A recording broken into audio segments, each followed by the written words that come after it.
What's up guys, it's Aaronitmar, and today we're talking about more hoaxes and rumors, this time for Super Smash Bros. For the 3DS and Wii U. As I said in past videos, Smash for 3DS and Wii U were the first Smash games developed during the modern internet era, which means access to programs like Photoshop and the ability to fake screenshots and gameplay has never been easier. On top of this, news is often distributed through the internet, so it's very easy for anyone to upload allegedly real material, as opposed to during the older gaming days where information was really exclusively revealed at trade shows and physical presentations, or through other media like magazines. As a reminder, this video is going to be about rumors that surfaced which ended up being inaccurate for one reason or another. A lot of times, these rumors have lucky guesswork behind them, so some claims may have ended up being real, despite the actual rumor itself being completely false. First, let's start with the earliest hoax. Just after the announcement of the next installment of Smash, an image began making the rounds on the internet, allegedly as an internal document from Nintendo that had been leaked out. This image had a logo that claimed that the next Smash game would be titled Super Smash Bros. Universe. The text apparently details some of the new ideas for the game. However, Sakurai himself stated that he had not begun any work on a new Smash game, as at the time he was still working on Kid Icarus Uprising. Additionally, Nintendo was asked for a statement on the leak, and they replied stating that they had no comment. Naturally, this supposed leak was completely false, as the next games weren't subtitled with Universe, not to mention that the documents don't mention anything about a 3DS version, which was a main focus of the next entry. December 2012 brought us our next rumor, which came from a user named Halabuton on GameFAQs, claiming that he worked for Bandai Namco, the developer assisting with the new Smash game, and that he had some insider information regarding the currently untitled Smash game. First, he stated that on Brawl's 5th anniversary, a Nintendo Direct would take place as a series retrospective with some new information regarding Smash 4 sprinkled in. He also stated claims of bits of the new roster. He said that there were going to be a pair of retro characters that had an East versus West concept. Takamaru from the mysterious Murasame Castle, and Little Mac from Punch-Out!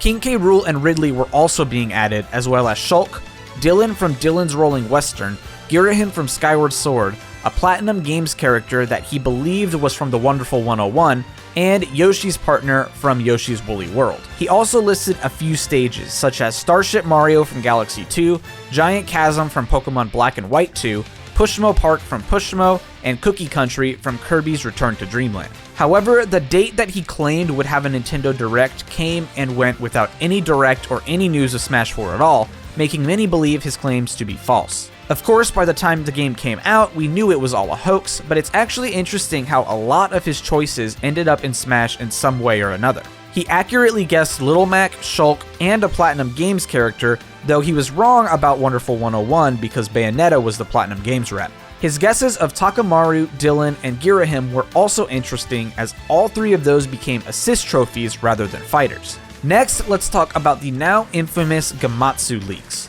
These were a series of leaks that were sent anonymously to the owner of the gaming website Gematsu, Sal Romano, claiming to have information about Smash 4's roster. The first email sent to Sal stated that the newcomers would be Animal Crossing Guy, Mega Man, the female trainer from Wii Fit, Little Mac, me, and PACMAN. After E3 2013, Villager, Mega Man, and Wii Fit Trainer were all confirmed as new characters, and while the first two seemed to be natural additions, Wii Fit Trainer really was an out-of-nowhere pick, as Sakurai himself even stated that this was a character that he intended for not a single person to expect. So this particular fighter is what made people believe that this person had very credible information, as no one really was guessing Wii Fit to be added to the game.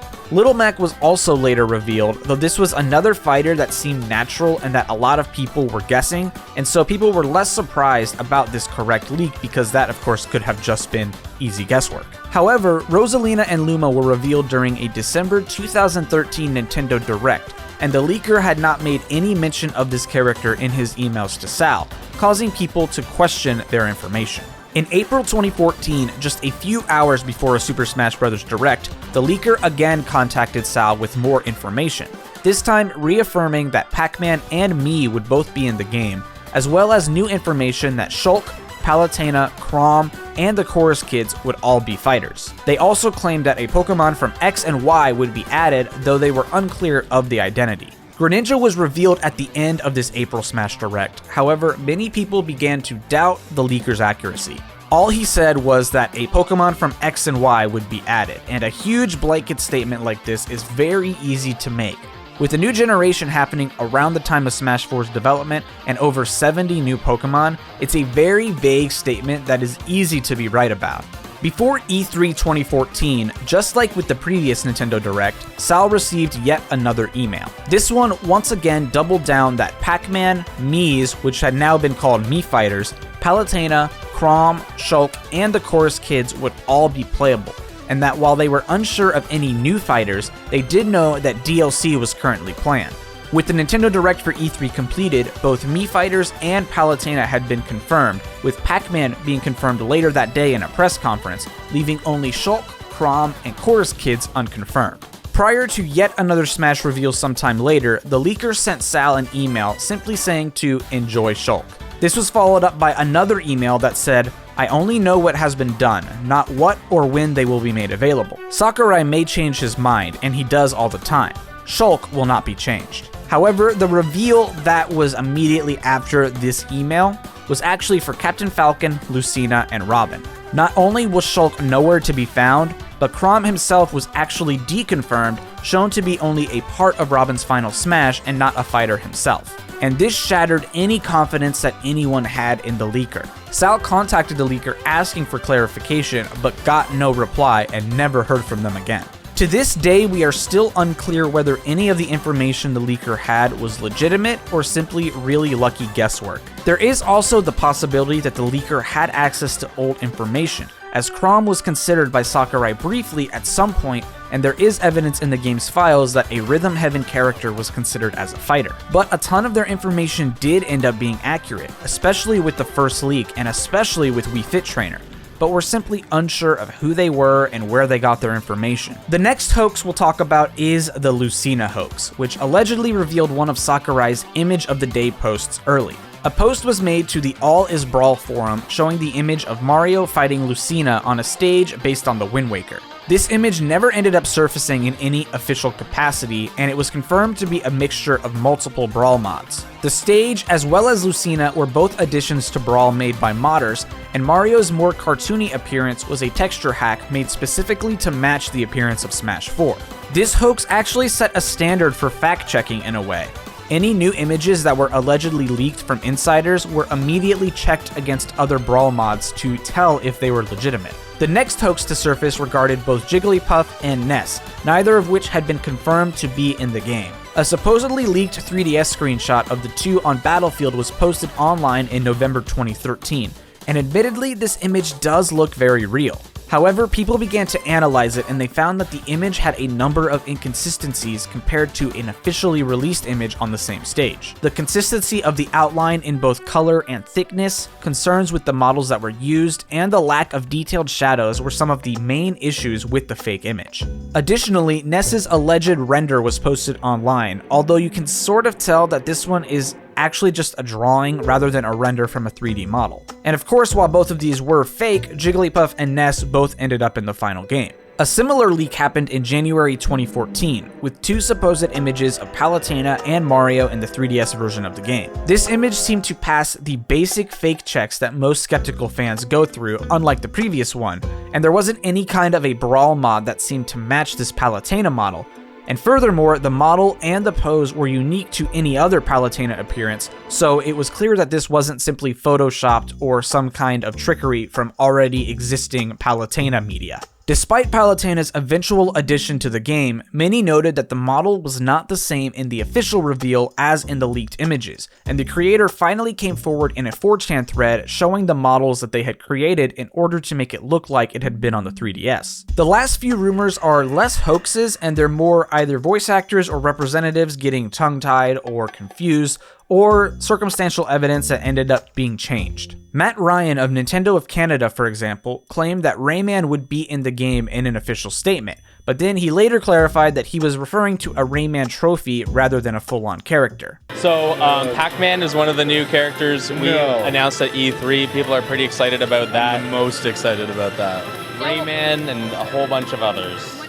At the time, people of course thought he was covering up an accidental leak and that Rayman was actually in the game, but of course, he wasn't. Another involved Shovel Knight, claiming that the character would be in the game based on the upcoming announcement of a Shovel Knight amiibo. While this did indeed happen, this was only for use with the 3DS and Wii U versions of Shovel Knight. This rumor was likely further spurred on by the fact that the concept art for the Shovel Knight amiibo included the Smash Bros. Base, and the fact that at the time the amiibo was leaked, only Smash-related amiibo had been released. There was also a case where Ruben Langdon, the voice actor for Ken Masters, Dante from Devil May Cry, and Raiden, claimed that he had voiced Raiden for Super Smash Bros., but then apparently got confused and ended up actually voicing him for PlayStation All-Stars Battle Royale. And it wasn't in fact that he did voice work at all, it was that he did motion capture work and simply got confused and talked about it on Twitter or in an interview or something. And of course, there is one hoax that stands above them all, and of course, I'm talking about the Rayman DLC hoax. Now, that one is so intricate and has a lot of detail going on. It's probably one of the most intricate hoaxes that has ever happened for Smash. So I think that that one is going to have its own video, and I'm not going to talk about it now. And with that, I want to thank you guys for watching, and I'd love to know what your favorite hoax was from this video and whether or not you believed any of these hoaxes at the time, because honestly, some of them are pretty legitimate. The Jigglypuff and Ness one on quick glance really does seem real, as does the Mario and Palutena one, so some of these definitely do have some very strong appearances and evidence for them, and even though they ended up being right as far as the characters, I think it's interesting that the actual leak was completely fake, but still we ended up getting what the leak said we were claiming to get. I think that's really neat, but I would love to know what you guys think about all of those leaks down in the comments below. If you enjoyed the video, be sure to hit the like button. If you guys are new, be sure to subscribe, and I will see you guys next time. Peace out, and I hope you have an awesome new year.